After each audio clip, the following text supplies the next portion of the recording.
One's an old-school OG who built his empire through fear and violence. The other's a young visionary trying to lift his community through business and music. They start as mentor and student, father and son. But by 2019, they're locked in a deadly war that would end with one of hip-hop's brightest stars gunned down in broad daylight. This ain't just another gang beef story, fam. This is about how Big U, the man who discovered Nipsey Hussle, housed him, fed him, and launched his career, allegedly orchestrated his murder when Nipsey refused to stay under his control. We're talking about a war that split the rolling 60s down the middle, turned brothers into enemies, and according to federal wiretaps, ended with a phone call made 30 minutes before Nipsey died.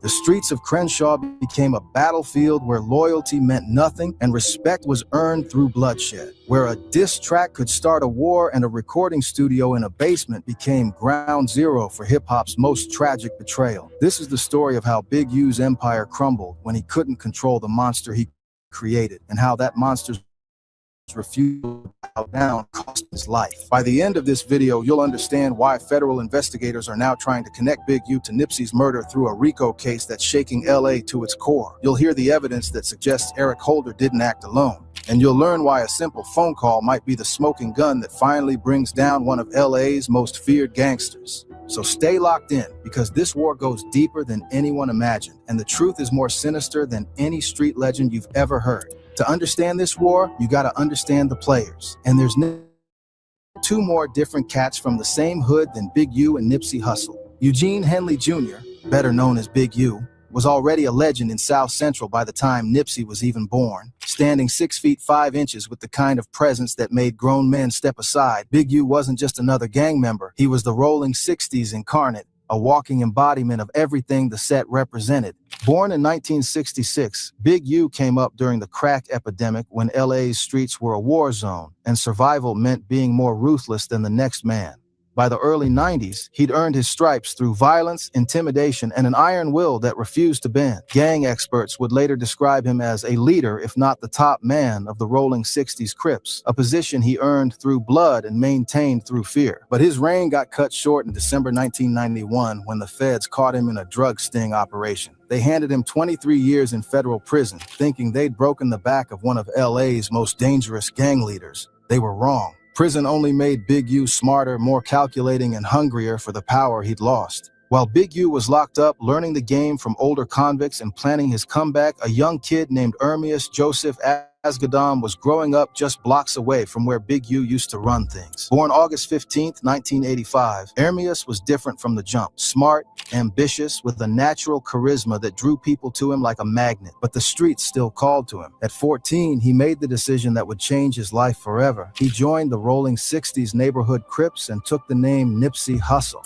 a play on comedian Nipsey Russell's name. It was a choice that would eventually put him on a collision course with the most dangerous man in his neighborhood. When Big U walked out of federal prison in 2004 after serving 13 years, the streets had changed. The crack game was played out. The feds were watching everything, and smart gangsters were looking for new ways to make money. Big U had learned something crucial during his time inside. The real money wasn't in drugs anymore. It was in entertainment. He immediately got back in the game, this time focusing on the music industry. He started managing Kurupt, one of the West Coast's most respected rappers, and built connections with Suge Knight at Death Row Records. Big U understood that music was just another hustle, and he was determined to be the puppet master pulling the strings. The meeting between Big U and Nipsey Hussle in 2006 was like destiny calling. Nipsey was a young, hungry rapper trying to make it out the hood, grinding every day but lacking the connection to take his career to the next level. Big U was an OG with industry connections, looking for the next big thing, someone he could mold and control.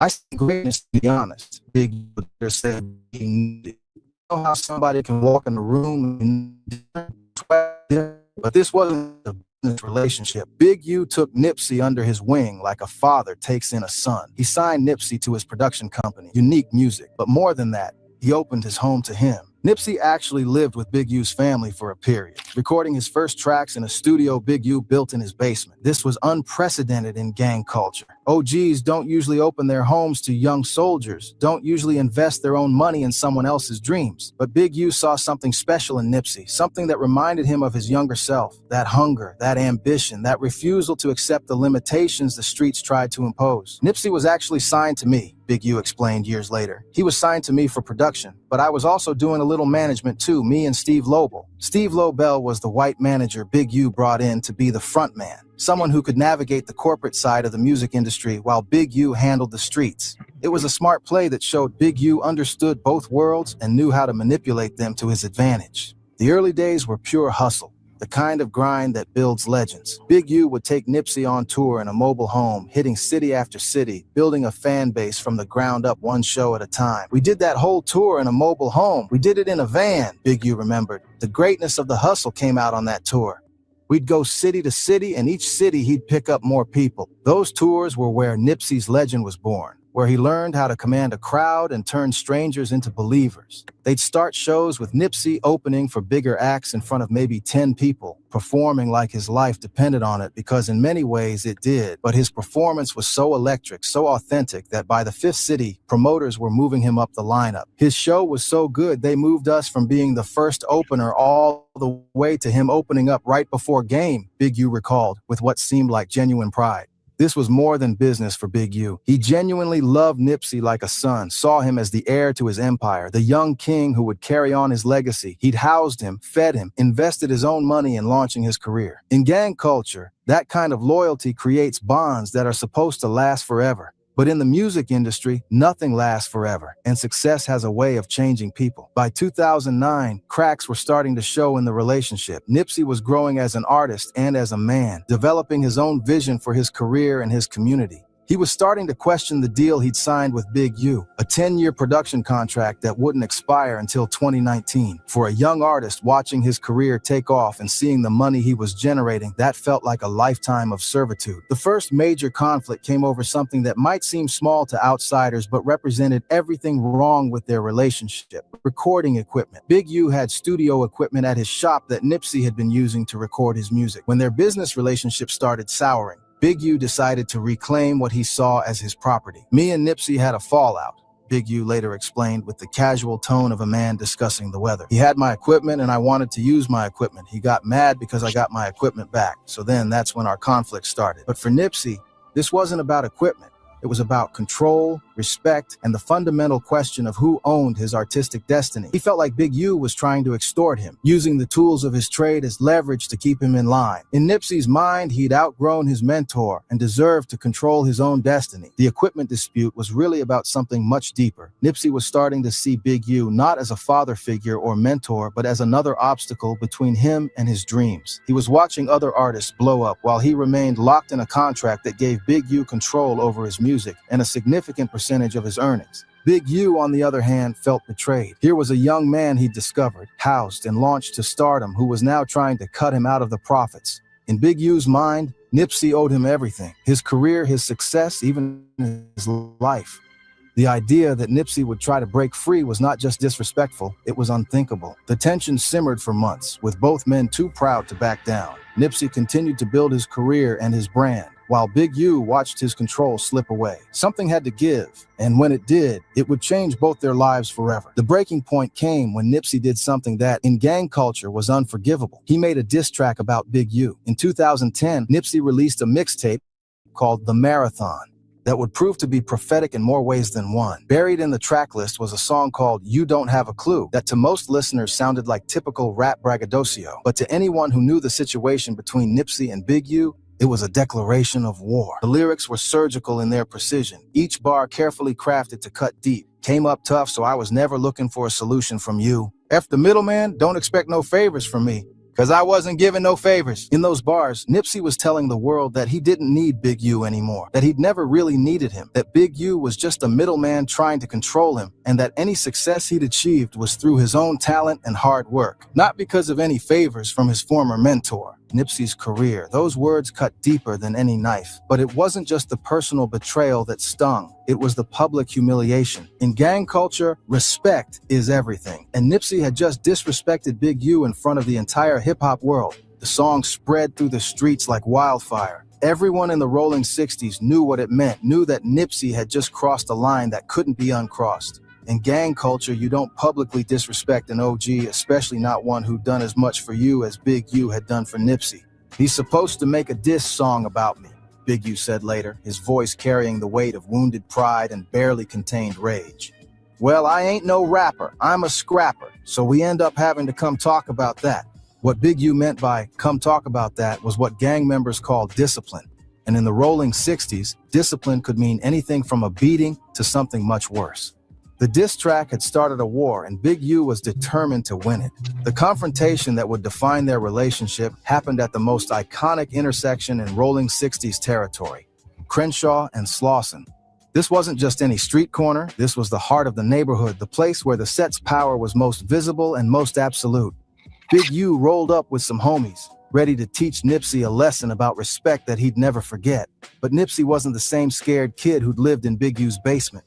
He'd grown into a man, built his own crew, and developed his own power base. He wasn't backing down from anyone, not even the OG who'd made him. According to multiple sources who witnessed the confrontation, Big U tried to get Nipsey to come with him so they could discipline him away from prying eyes. In gang terms, this meant taking him somewhere private where they could beat him down without interference from police or witnesses. But Nipsey's brother, Black Sam, stepped in and told Big U that Nipsey wasn't going anywhere with them. This was a crucial moment. Black Sam was putting himself between his brother and one of the most dangerous men in LA, knowing full well what the consequences might be. Black Sam jumped in front and told Big U that Nipsey wasn't going anywhere with them, one witness recalled. And Big U responded by telling Black Sam to stay out of it, saying that Black Sam was never from 60s and that this is gang business. Big U's response revealed the depth of his anger and his desperation to maintain control. By saying Black Sam was never from 60s, he was trying to delegitimize his right to interfere, to make this about gang hierarchy rather than family loyalty. What happened next depends on who you ask, but everyone agrees it got violent fast. Punches were thrown, and according to some accounts, Big U initially got the better of Nipsey in the fight. The OG's size and experience gave him an advantage, and for a moment it looked like he might succeed in reasserting his dominance. But then Black Sam went back inside and came out with a pistol. The sight of that gun changed everything, escalating a fist fight into something that could have ended with multiple bodies on the ground. The sound of that gunshot echoing through Crenshaw and Slauson was like a declaration of war. Black Sam fired into the air to get Big U off his brother, and within minutes LAPD was on the scene. They saw Black Sam with the gun and opened fire, but miraculously none of their shots hit him. All three men were arrested and taken to the 77th Street Division, but they all bailed out the next morning. The damage, however, was done. The rolling 60s were now at war with themselves, and everyone in the neighborhood knew it. What started as a personal beef between Big U and Nipsey quickly spread throughout the rolling 60s like a virus. Gang members were forced to choose sides in a conflict that threatened to tear the set apart from the inside. Were you with the OG who'd been holding it down for decades, or the young king who represented the future? The war played out in ways both subtle and obvious, with each side testing the other's resolve and looking for opportunities to gain an advantage. When Nipsey brought YG, a Compton blood, into 60s territory to film a music video in 2011, Big U saw it as another act of disrespect and defiance. In the early 2000s, having bloods in Crip territory was still a major violation, something that could get you killed if you didn't have the juice to back it up.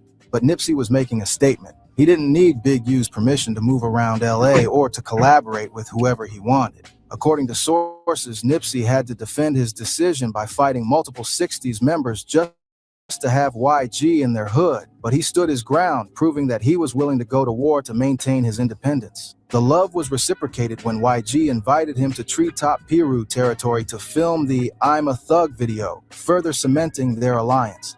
These collaborations weren't just about music. They were Nipsey's way of showing that he was building his own network, his own power base that didn't depend on Big U's approval.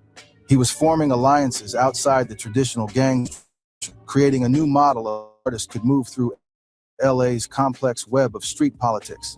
Big U watched all of this with growing anger and frustration. Every move Nipsey made was a direct challenge to his authority. When DJ Khaled wanted to film a music video with Nipsey in 60s territory, Big U had allegedly lined up DJ Khaled as an extortion target, part of his checking-in operation that forced celebrities to pay tribute before doing business in LA. But Nipsey brought DJ Khaled to the hood without checking in with Big U first, another direct challenge to his authority. According to sources, Big U sent a gang of 60s members to the video shoot to press the issue and reassert his control. Nipsey frontlined and stood his ground, but the overwhelming pressure and the threat of violence forced him to move the shoot to a parking structure in Inglewood. He also had to beef up security because he was receiving death threats, allegedly from multiple sources who saw his defiance as a threat to the established order. This incident would prove to be the final straw for Big U. Nipsey had publicly embarrassed him again, shown the world that his authority could be challenged and his will could be defied. In Big U's mind, there was only one way to restore his reputation and send a message to anyone else who might think about crossing him. March 31st, 2019 started like any other day for Nipsey Hussle. He was at his Marathon clothing store on Crenshaw, the same intersection where he'd fought Big U years earlier. He was talking with friends, handling business, living his life as a successful entrepreneur, community leader. He had no idea that his former mentor had allegedly already put a price on his head. But according to explosive testimony that would later emerge, someone did know what was about to happen. That someone was Loose Cannon, a Rolling 60s member who'd been working as an enforcer for Big U, carrying out robberies and extortion schemes on his behalf. In what might be the most damning piece of evidence against Big U, Loose Cannon later claimed that he received a phone call from Big U approximately 30 minutes before Nipsey was killed. In that call, Big U allegedly told Loose Cannon that Nipsey just got killed. The timing of this call is crucial to understanding what allegedly happened. If Loose Cannon's testimony is accurate, it suggests that Big U had advanced knowledge of the hit and was expecting it to have already been carried out. The fact that he called 30 minutes early suggests either poor communication with the actual shooter or a miscalculation about when the murder would take place. Confused by the call and the premature announcement of Nipsey's death, Loose Cannon immediately hung up and called Nipsey directly. To his shock and relief, Nipsey answered the phone, very much alive and unaware of any danger. I called Nipsey and I'm like, "Nipsey, what's up?" Loose Cannon later testified. He was like, "Oh, what's up with it?" Nipsey answered. He answered the phone, and I was like, "Yeah, I love you, cuz," or whatever like that. "I see you later," or whatever. So I hung up the phone.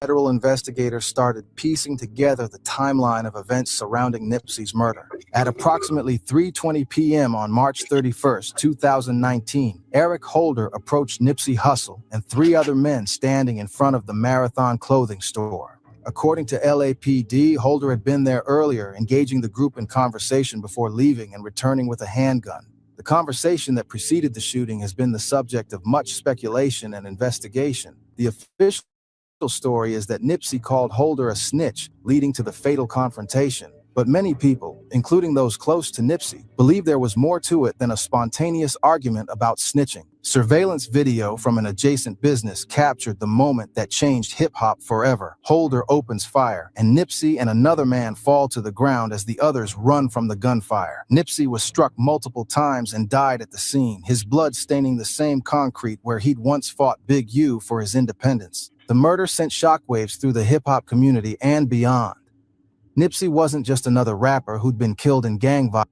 Eric Holder was eventually caught, tried, and convicted for the murder. The prosecution painted him as a lone wolf, a mentally unstable gang member who killed Nipsey in a fit of rage after being called a snitch. But the defense and many observers noted inconsistencies in this narrative. For one thing, Holder's behavior after the shooting didn't match that of someone who'd committed a crime of passion. He fled the scene in a getaway car driven by a woman who later testified that she had no idea what Holder was planning. He then went into hiding for several days before being captured, suggesting a level of premeditation that contradicted the spontaneous nature of the alleged motive. More troubling were the connections between Holder and Big U's organization. Holder was a known associate of several Rolling 60s members who were loyal to Big U. He'd been seen at events and locations connected to Big U's operation, and according to some sources, he'd been struggling financially in the months before the murder. Nipsey's brother, Black Sam, has never accepted the official narrative. In a recent interview, he suggested that Eric Holder didn't act alone. For me, he felt he was supposed to do a job or somebody sent him or whatever. It just don't make no sense. It's not random. It's going to come to the light. For years, the theory that Big U was involved in Nipsey's murder remained just that, a theory whispered in barbershops and debated on social media. But in 2025, everything changed when federal investigators dropped a bombshell RICO indictment against Big U and 18 other members of the Rolling 60s Crips. The 107-page criminal complaint painted a picture of Big U as the leader of a mafia-like criminal enterprise that engaged in murder, extortion, robbery, and fraud. The document detailed years of criminal activity, from dispensary robberies to celebrity extortion schemes, all orchestrated by Big U from his position as an alleged community activist. But buried in those pages were hints that investigators were looking at connections between Big U and Nipsey's murder. The indictment referenced wiretapped conversations where Big U allegedly made statements about high-profile murders in the hip-hop community, suggesting he had knowledge of or involvement in killings that went beyond what was publicly known. According to the indictment, federal agents had been wiretapping Big U's phone conversations for years, using sophisticated surveillance techniques to build their case. They'd planted listening devices in locations he frequented, monitored his financial transactions, and tracked his movements through cell phone data. The investigation revealed that Big U had been using his nonprofit organization, Developing Options, as a front for his criminal activities. The same organization that was supposed to be helping kids in the community was allegedly being used to launder money, coordinate criminal activities, and provide cover for Big U's continued involvement in gang operations. Federal prosecutors described Big U's operation as a sophisticated criminal enterprise that used violence and intimidation to control territory and generate revenue. They alleged that he'd been extorting celebrities, robbing businesses, and ordering hits on rivals while maintaining a public image as a reformed gang member and community leader. The indictment also revealed the extent of Big U's surveillance operation. He'd allegedly been monitoring the activities of rivals and former associates, using informants and electronic surveillance to stay ahead of law enforcement and eliminate threats to his organization. I had Raymond. He was busy in crime and hollering all the time. He been on, and then when he grew up, were big enough to take him to school. When he started school, well, had to get teeth pulled and all like that, and boy, we had to tie him on down in the chair to look at his teeth, his mouth, and everything. He was something else. He was strong from a baby. Don't take him to a doctor now. He'll show you how strong he was. When my father and mother got a divorce, Raymond turned the garage into a gym. Yeah, so weight benches, weights. They call it pigger. It wasn't Olympic weights. He had pictures of the weight lifters, like Arnold Schwarzenegger and all them stuff. Yeah, and then Raymond was also good in gymnastics. He could flip, tumble, flip flop. We used to go to Goodyear. Used to be probably 2 or 3 blocks from us. He was thick because he was an athlete, man. He could tumble, man. He could do all that, swim and do everything. So he was athletic. Still track their inner tubes and blow them up and teach us how to tumble, because he was very good at tumbling. Swimming, you go to Roosevelt Park, he'd jump off the high tower and turn flips and dive just like an Olympics. So he was pretty athletic.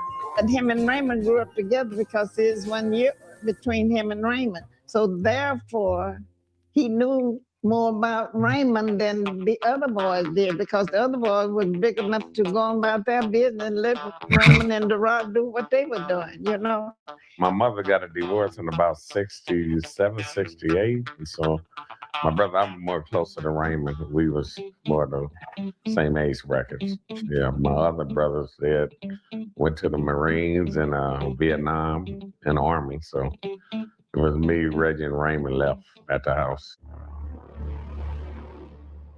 We want justice now! Freedom! It was scary. It was really scary. Really scary. Well, I remember the night that the riots happened. My family and I, we walked from 84th to 92nd. What's in the Vermont. deal? What's the deal, y'all? And We as watching we this was big, there, huge documentary. Make sure they y'all had, tap that Army like button. Patrol Don't all be over no the haters, grass, all man. over the There's a front lot grass. of traffic coming through here, camping man. out in front yards. That was in 1965. And see, I was right there at White Front. I lived at 850 76th Street. And White Front was there on the corner of Central Avenue, the next street, I think, if I make no mistake. And so it was right around my neighborhood.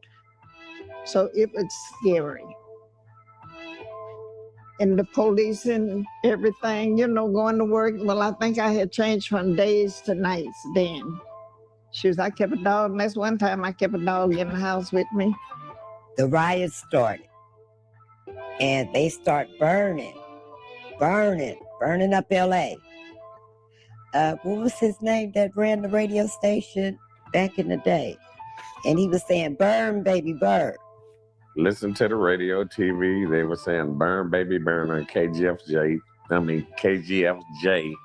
radio station. And then we watching the news, and White Front was around the corner from us, you know, block and a half away, and it was on fire. And they were saying, burn, baby, burn. And National Guards came through with their tanks and military trucks down the street. So my brother got ran over by the police on the tracks. They left him for dead during the riot. Raymond went out to White Front, you know, it was burning up. They were looting and TVs and all that. So he come back with a big box of balls, football, basketball, baseball, handballs. And I'm like, damn, you come back with balls, you know. Why you didn't bring no Hot Wheels or nothing like that? You know what I'm saying? We used to have Hot Wheel track. I'm like, man, you just got balls and stuff. So, you know, I mean, the box full of balls, a big box, like something to wash or dry, go in them type of boxes, dragging it down the street. And that was his thing. He liked footballs and basketball, kicking them and stuff like that. So. School was it? You love school? What was his life in school like school? I guess he did until he got up some size where he thought he was grown, could do what he wanted to do, you know. I didn't have no trouble out of him until, you know, you know how children do when they get a little teenager. Mm-hmm. Raymond went to every school in LA Unified School District.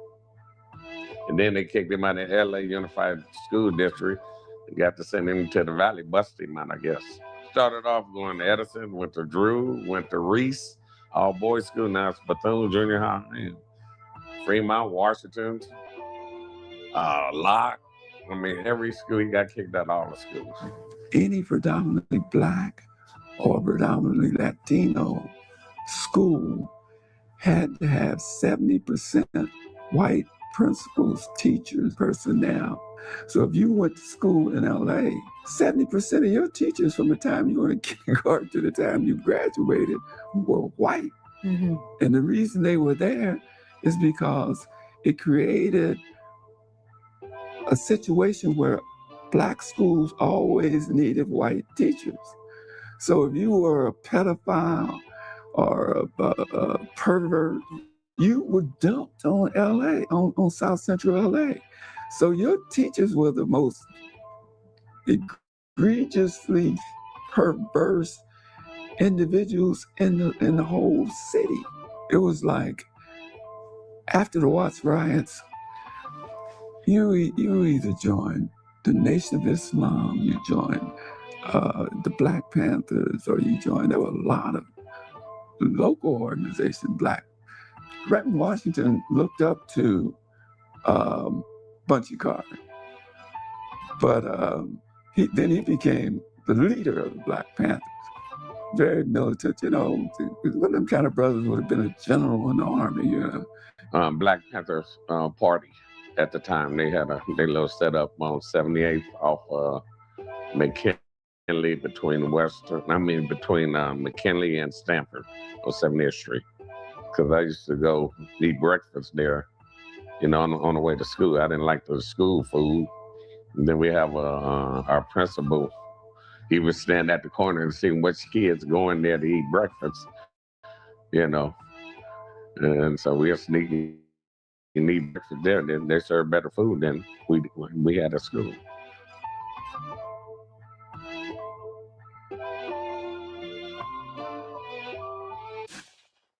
After they killed Bunchy Carter and John Huggins at UCLA, the Panther chapter in LA didn't last that long. Why? Because they went to Oakland. Huey was trying to prevent further conflict, right? But that didn't mean the Black Panther Party was defunct.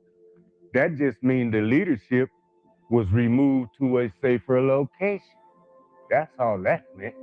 That's All the what's people still who what's couldn't going move down, to Jay. Oakland was still stuck right here with Geronimo. Man, I gotta watch Now all that's this when shit you up get over into here, the man. So I avenue. can go Go monetize this talk to channel. Munson. Once 69 hit, and see, a lot of people don't know that you know, Raymond was Raymond, even with Munson and all them. He was Raymond, and when he got into it, and this is funny, you know, because this come out of the mouth of Craig Munson, how it happened. You know, Raymond was running with Dottie Boy's little brother, and they was sitting around lifting weights. That was their thing, because the avenues was all them was jailhouse buff, you know, and so they were buffing one day, and Raymond was there, and you know, fearless, you know, whether they could be or whatever, you know, he started passing you talk about his mothers and stuff, and Raymond said he was easy with it, and so Big Munson told Donnie Boy, he said, when we get through buffing, I'm gonna knock him out. So Donnie Boy said, man, whatever you do, don't use your hands, you know, don't hit him with your fist, use your hands. So after that happened, after they finished driving iron, they go out to the alley. So Big Munson tells Raymond, I want to talk to you. So he go out there, he put hands on him, you know, and once he put hands on him, he said that Raymond, you know, act a little emotion to that, and he asked him, so he said, you don't want me to join the avenues? You know, I'll start my own gang. These are the words coming from Munson's mouth. And so Munson says, what you gonna call it? I can vividly remember that Raymond wanted to start his own gang, and he didn't know really what to name it. So he was, you know, trying to figure out like a hard, you know, street gang name. So he said, you know, Wildcats, what should I name it, Craig? He's like, I don't know. They were talking about all kind of different names, like Wildcat, Gladiators, or whatever. And then he used to sneak in my brother Reggie's, you know, the Levi's and Copes, you know, windbreakers. And he said, man, call it Crips. We always knew. They said at first it was his brother was, you know, on crutches and what have you. Yeah, he said, yeah, that's what I'm gonna call it, the Crips. So he'd sneak in Reggie clothes while Reggie gone. I'm going to sleep. And Reggie saw would put Crip in his initials, you know. His initials Crip with a Q-tip and bleach. So when he decided the name, he said, oh, that's what I'm gonna call it, Crips, you know. And it took off from there. Also have to remember that this area that we were living in, you know, a lot of whites were here. So we had a lot of problems, spook hunters, all that. But the Panthers still was here when Raymond and them started on the east side. That's why the main Panthers know Raymond, Kenny Carter, all of them, because they were going into them centers. And so, yeah, the Panther Party affected a whole lot of groups. The gangs before the Panther Party were more like clubs. The gangs after the Panther Party was straight military army, fresh out of the weightlifting club. Since Martin Luther King died, Malcolm X, Freddie Hampton Sr., all our leaders died. We needed a leader. And we just came out of the civil rights movement, you know. So we needed a leader. They was killing all the leaders, you know, and they still are, you know. So we needed him, and we were loyal to him, you know. Craig came by, but if anybody come by, it'd be during the day while my mother be gone to work, when she was working day shifts.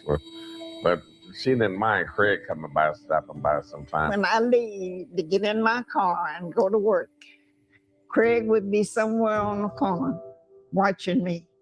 And when I leave, that's when he'll come to the house and they'll do I guess, getting together and planning things. Every day when my mother go to work, Craig be down the street waiting, and when her car pulled off, he'd knock on the door, and him and Raymond be in the living room. I'm getting ready for school, so they be in the living room talking about the activity that they had done the night before or the day before. Craig Craddock, he would be a part of the crew. He was a young kid, tall, athletic kid, light-skinned, could sling him from the shoulders. My older brothers, my older two, Nana Ray and Ronnie Joe, they wasn't there. They were serving in the military at the time. Reggie was there, but he worked graveyard and Winchell's Donuts, so he might have been in the room sleep. If it wasn't during the time he had got married, he left probably about 70, 71. He got married and started his own family. Raymond Washington at Craig's crib. Yes, they came to me. That was the first time I ever heard of a crib, period. He met Crazy Crip in YTS. And yes, Crazy Crip was from Texas, and he was a square at first until he met Raymond. They met in juvenile hall. And after that, he was on. And he was bow-legged, he was left-handed, and couldn't nobody whoop the man. Crip had already came and, oh, you gonna be bitch over here. This how Crazy Crip talk. I was like, nigga, I ain't doing that shit. I'm low rider, nigga, I'm low rider. Because my brother had a 58 Chevy with suicide doors and green metal flake. And so Crazy Crip was like, well, Raymond coming to meet you today, Cheetah, and you better not go nowhere, right? So I stayed at home. I was like, fuck it. So Raymond came, him and Raymond walked up. Crazy Crip came to the door and called me outside in the middle of the street because my daddy didn't let nobody in our yard. So I went outside in the middle of the street, and so he was like, Crazy Crip was like, Raymond, this Cheetah, this one I'll be telling you about, got hands and be beating up everybody. And he was like, well, my name is Raymond, very respectful. He said, I want you to be at a meeting. I said, huh? I said, I told him I'm not a gang member, right? He said, no, can you just please be there for me? I want you to be there. He got you, and he wants you to run this over here. Be at Locke High School at this time. We were at Locke High School. Everybody that Raymond had and appointed to be on his team was high school in that field. And that field, he sat out, he talked to us. He told us what he was trying to do. He was trying to get a group together because he already knew Rosie Greer with Fast Black. So he had already made his status of who he was. So he was just getting his crew together. And he was telling us, Irene Clark, all the girls that he knew that could fight, we all went. And we was for it. I liked it action. This wasn't everybody could come to this meeting. Well, I used to try to follow him, like him and Craig. I'd be going somewhere up to Fremont, and I'd try to follow him, sneaking to follow him, hiding down the alley, and he'd be throwing rocks at me, so I won't, to keep me away. They were going to do something sneaky. I don't know what it was, but he'd throw rocks at me when I'd be trying to follow him down the alley, and they'd go different directions and meet up, and, then they'll lose me, He was making gang members. He was recruiting. And it was special people that he recruited. Everybody couldn't come there. He didn't really want to see no family members involved in it. So he kind of done his activities away from the house. Raymond Washington run the Crips to the street. At 2:45 every day at school, we would stroll from Henry Clay 245 down Western, putting on guys, disciplining whatever.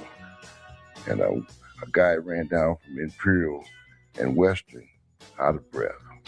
Hey man, the Cribs up there, man, Michael Christian and Lonnie Keelan, they up there. And they looking for Mike Conception. So when I heard that, you know, we was already mobbed. You know, we was already active, putting people on DP and people get in the smack gang. So we rushed up there, and they was there, and big commotion. And like I said, it was too many of us, and they had to back off. That day at the Rio show, after we had a rival fight with Michael Christian and Lonnie Keelan, Raymond got word. So Raymond came up to the Rio show that Sunday.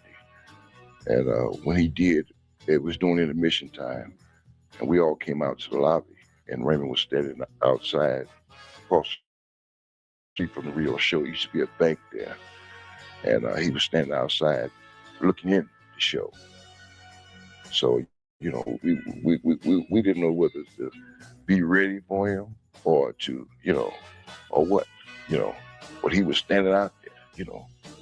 And so when I was standing there watching him, and Eric and Eric Williams and Conrad were standing, and they said, "That's Raymond Washington." And Conrad said he was a fighter. You know, we was fighters, man. You know, we wait on a fight, you know. So when Eric said, you know, that they got into it, so we knew who they were, you know. So we all went back to the show. And he was in a 57 lowrider Chevy, lowrider, front and back. They parked that around on the side of the show and walked out to the front. We go back into the show, you know, we all brought head, everything, you know, Crips and Criplets, not at the time, but still neighborhood. And he walks in, he walks down the aisle. He pushes up in the aisle across from me. Louis Concepcion, one of the Cook brothers, and Big Lurch, and all of them. He stops right there. These are all the big homies now. You know, we all still 14, 15 years old. They almost 18. They surround him when he walks down. He say, "Who were the Crips? I mean, who were the Smacks?" And the whole show just stood up, you know. And then the second thing I know was said was my perception. He said, "Well, we shouldn't fight. We should join together." You know.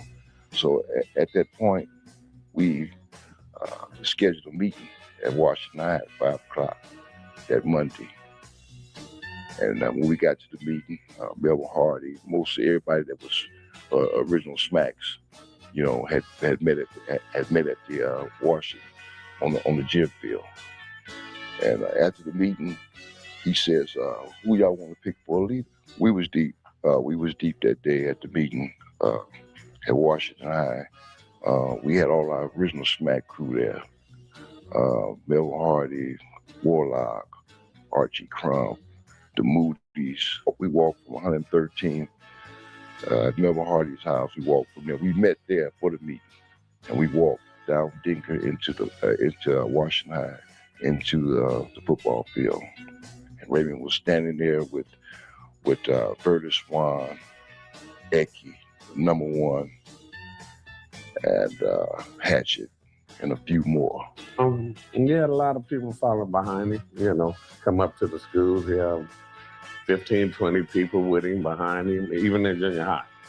You know, they'll come up there, something going on. All of a sudden, "Hey man, your brother Raymond up here got 15 to 20 dudes behind him," you know.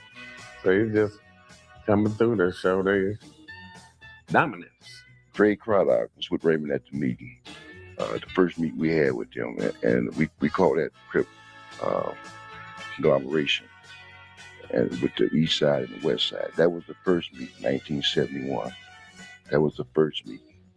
Well, at the day of the meeting, we went to Holly Park.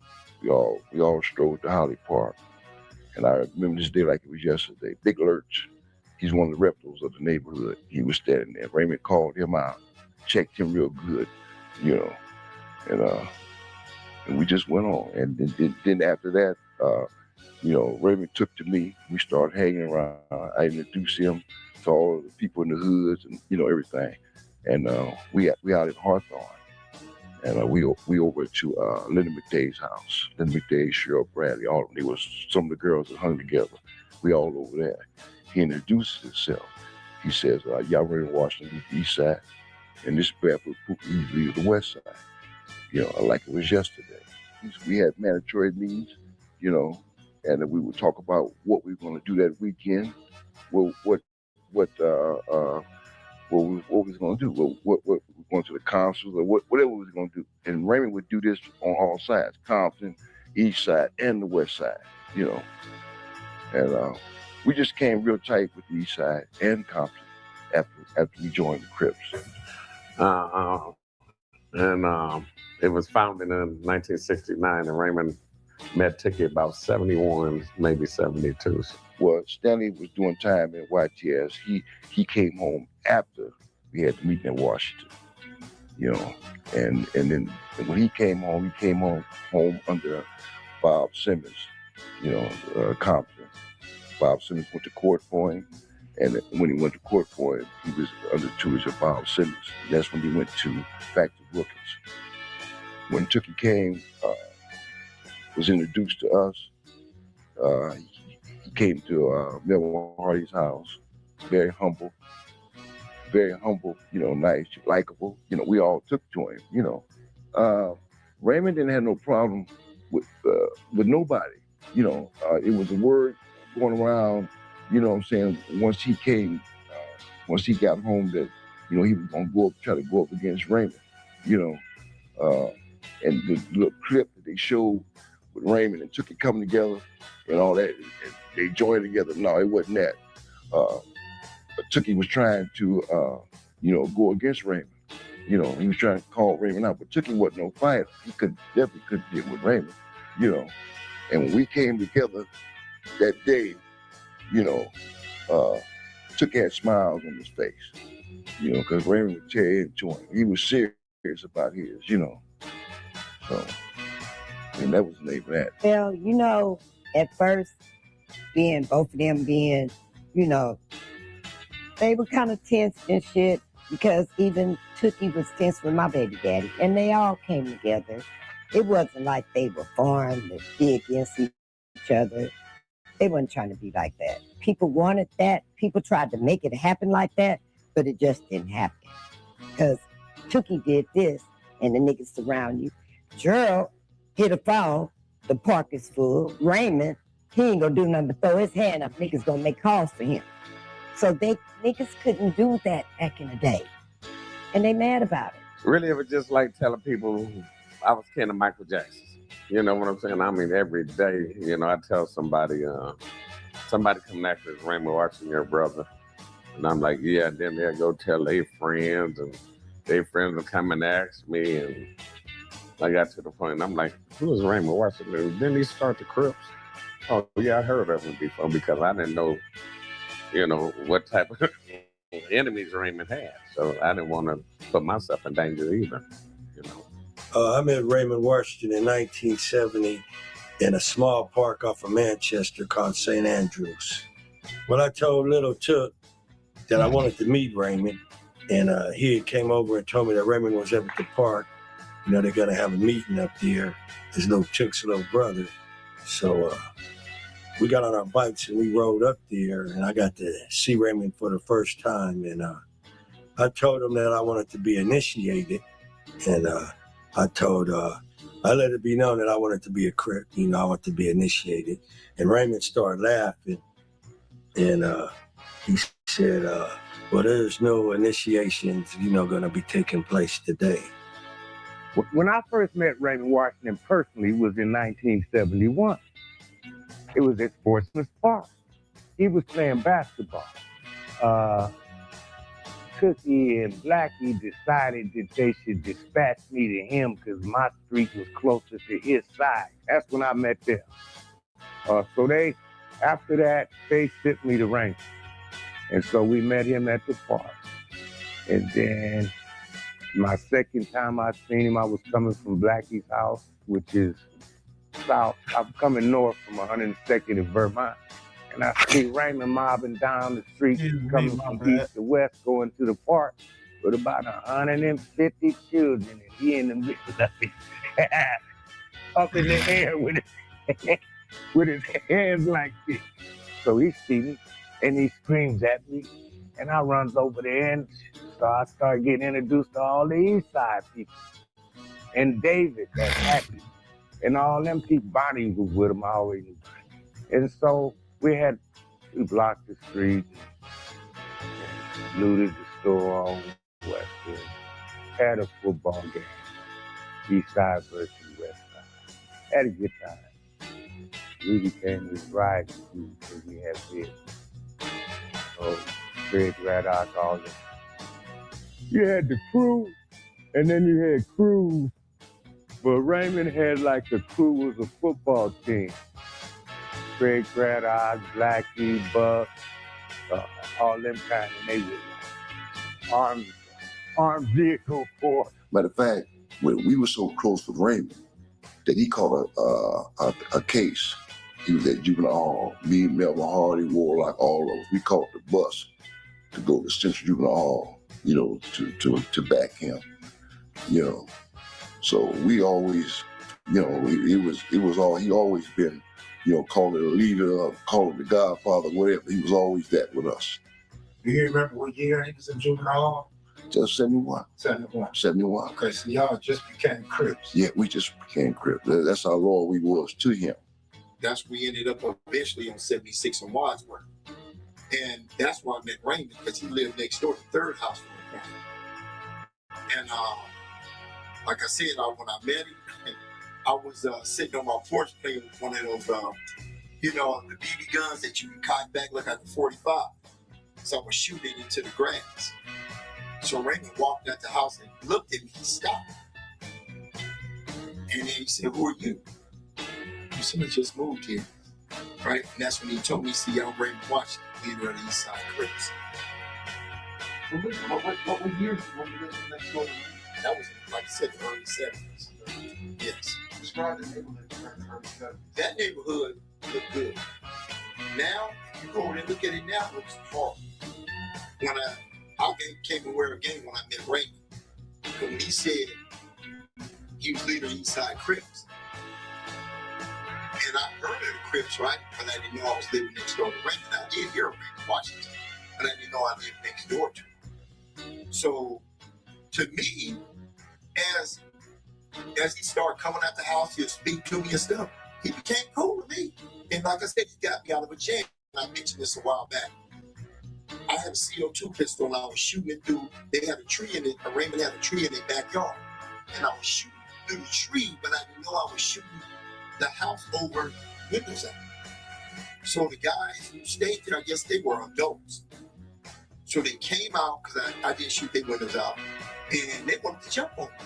So Raymond walked out the backyard and he seen us arguing and yelling at each other, and he looked at me and he asked me what happened. I said, "Look, I shot their windows out by accident, you know, shooting through the trees."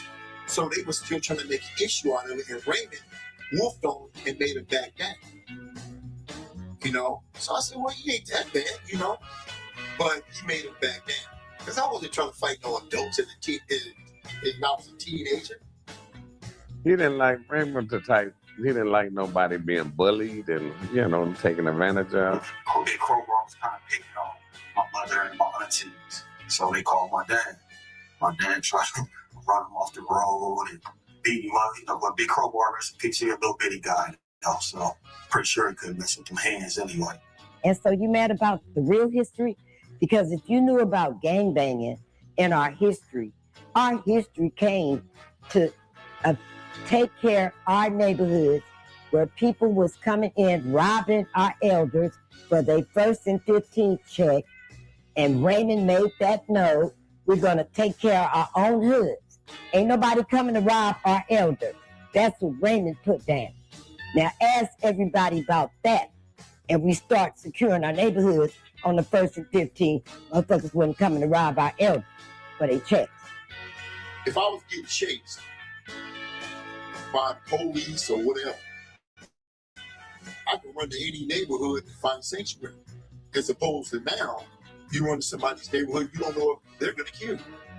So with that, Raymond's whole thing was protection in this section. If I can get this protected over here, we gonna be all right. So it started to go like that. And so we started to go to the east side, and it started to be about that protection, and everybody up under one roof, under one common goal: protection. Protect your area. We was the little Negroes. If I can't whoop you, I know somebody who can. I ain't got no shame, and I'm going to get it. Then I'm the same group of people who they developed. He taught me how to punch.